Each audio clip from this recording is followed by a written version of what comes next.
Diversified Royalty is a fantastic cheap stock with a very nice dividend yield. Can it really be all that? Holy banana bread, let's do this. I have always held a soft spot for royalty stocks because these are the companies that have constant supply of passive income in their earnings from those royalties they hold. These are earnings that not only keep their lights on, but they flow into my portfolio, and that is just okay as far as I am concerned. Diversified Royalty is one of the smaller royalty companies, but yet they have one of the bigger dividend yields and they hold some very good royalties. Before we count that passive income, tell me in the comments if you hold any royalty stocks. I am always grateful when you drop in on the home of free financial content on YouTube. While you are here, please subscribe as you don't want to miss a single moment, and a huge thank you for that click. Diversified Royalty Corp is a multi-royalty corporation that specializes in the acquisition of royalties from multi-location businesses and franchisors right across North America. They currently own the trademarks for Mr. Loop, Air Miles, Sutton, Mr. Mike's, Nurse Next Door, and Oxford Learning Centers. The company itself, it's based out of Vancouver, and they've been around since about 1992. They did change their name to Diversified Royalty in 2014, as they used to be known as Benev Capital. One of the things I really like about DIV is that their royalties spread across not only different industries, but also they have a good diversity of geographic exposure. This is not a bad setup to take into a recession, that is for sure. In fact, they have fared well in the bear market, and I can't help but suspect this broad diversification of royalties has helped with that. No matter how much I like the company, it is still always going to come down to, you guys know what I'm about to say, yes, the math. We will begin with their market cap, which comes in at $124.32 million. You may be thinking small cap, though technically they would be considered a micro cap. They have a beta of 1.60, so there is some volatility for sure with this stock.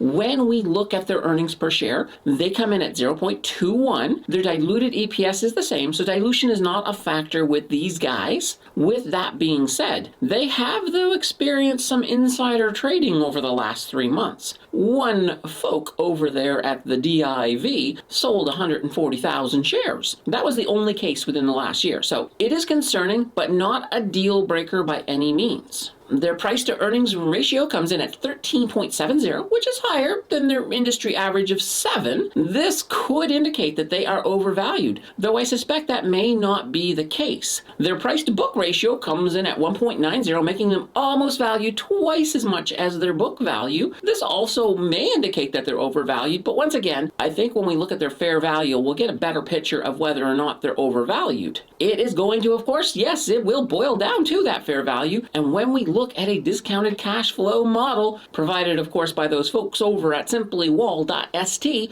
we get a fair value of $4.78, which makes them 36.6% undervalued with their current share price of $3. This makes sense to me. Of course, if we also take a look and see what the analysts are saying, those guys are basically thinking that DIV may very well hit a share price of $3.76 within a year. That would be a 25.4% growth rate, and that's not too shabby. The only concern I would have with this evaluation is that I think this may be a little bit generous with a recession on the horizon, but they've done well in the bear market, so who knows? Well then, let's take a look at their returns. We will start with their dividend, which has a yield of 7.832%, which is paid out monthly in the amount of 2 cents per share. Their payout ratio comes in at 103.56%, which is, well, it's over 100%, so that means it's not sustainable. So this absolutely is a concern for sure. On the bright side, they have not missed a dividend in the last 5 years, but they did lower the dividend in March in response to the pandemic. Since then, of course, they have raised that dividend back to where it was, so that's not a bad thing. Although, I am still a little bit concerned about that payout ratio. When it comes to growth, they entered 2021 with a share price of $2.31, and by year's end, they were priced at $2.84. This translates into an ROI of 22.94%. If we add in the dividends, we get a total return of 30.77%. Holy banana bread, that's really not too shabby. Now with this year and that bear market, they have still managed to grow their share price all the way up to $3, which is an ROI of 5.63%. 2%. This is fantastic compared to the overall market. When it comes to growth, it does look really good, but of course, we can't stop at growth. We need to look at their debt. When we look at their total debt as of June 2022, it comes in at $165.26 million. Their total equity comes in a little bit higher at $197.84 million. This makes their debt-to-equity ratio 83.5 which is higher than I like. Also, their debt-to-equity ratio has been getting bigger, as it was only 19.6% 5 years ago. They have been taking on more debt. However, they did peak at 111.5% 3 months previously, but they did bring that down pretty darn fast.